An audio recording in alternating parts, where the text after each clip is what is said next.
சுட்டெழுத்துக்கள் சுட்டெழுத்துக்கள்னால் என்னதுன்னா ஒன்றை சுட்டி காட்ட வரும் எழுத்துக்கள் தான் சுட்டெழுத்துக்கள். மொத்தம் 3 சுட்டெழுத்துக்கள் உள்ளது. என்னெல்லாம்னா அ, இ, உ. இதில் உ என்ற சுட்டெழுத்தை தற்போது நம்ம பயன்படுத்துறது கிடையாது. அந்த உ என்ற எழுத்து பல பணிகளை செய்தது. எக்ஸாம்பிள் உதுக்கான் அப்படின்னா சற்று தொலைவில் பார், உப்பக்கம் முதுகு பக்கம், உம்பர் மேலே. இப்போ சுட்டெழுத்துக்கள் அ, இ, உ. இதில் இ அண்மை சுட்டு, இது சேமை சுட்டுன்னா அது. இப்போ உதுன்னு நம்ம சொல்கிறது ஊ என்ற எழுத்து அண்மைக்கும் சேய்மைக்கும் இடையில் உள்ளது. தற்போது வழக்கத்தில் கிடையாது. அகச்சுட்டு. அகச்சுட்டுனா இவன், அவன், இது, அது. இப்போ இந்த சொற்கள் எல்லாத்துலேயுமே நம்ம சுட்டெழுத்துக்கள், அதாவது இ, அ அந்த சுட்டெழுத்துக்களை நீக்கினா பிற எழுத்துக்கள் எந்த பொருளையுமே தருவதில்லை. இவ்வாறு சுட்டெழுத்துக்கள் அதாவது சொல்லின் உள்ளேயே இருந்து சுட்டு பொருளை தருவது அகச்சுட்டு. இது புறச்சுட்டுனா எக்ஸாம்பிள் அந்நீர்வீழ்ச்சி, அவ்வானம், இம்மலை, இந்நூல்.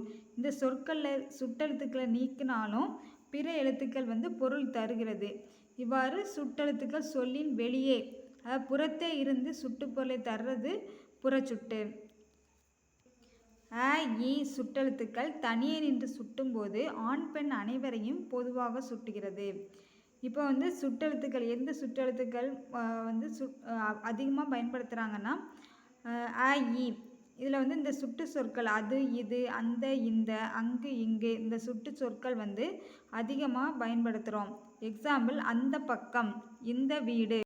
அண்மை சுட்டு இவன், இவர், இது, இவை, இம்மரம், இவ்வீடு. இந்த சொற்கள் நம் அருகில் இருப்பவற்றை சுட்டுகிறது. இது அண்மை சுட்டு. அண்மை சுட்டோட எழுத்து என்னன்னா ஈ.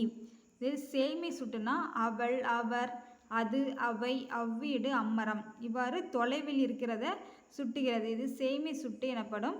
இதோட எழுத்து அ. சுட்டு திரிபு அதாவது அம்மரம், இவ்வீடு. இது புறச்சுட்டுக்கள். இந்த சுட்டெழுத்துக்களை அந்த மரம், அம்மரத்தை அந்த மரம், இவ்வீடு இதை இந்த வீடு என்று வழங்குகிறோம். இவ்வாறு அ, இ என்ற சுட்டெழுத்துக்கள் மாற்றம் பெற்று அந்த, இந்த என்று வழங்குகிறது. இந்த அ, இ சுட்டெழுத்துக்கள் அந்த, இந்த என்று திரிந்து சுட்டுப்பொருளை தரதுனால இது சுட்டு திரிபு அப்படின்னு சொல்கிறோம். எக்ஸாம்பிள் இப்பள்ளி, இந்த பள்ளி. அருகில் இருக்கிறதுக்கும் தொலைவில் இருக்கிறதுக்கும் இடையில் இருப்பதை சுட்டி காட்டுறதுக்கு ஊ என்ற சுட்டெழுத்து அந்த காலத்தில் பயன்படுத்தியிருக்காங்க.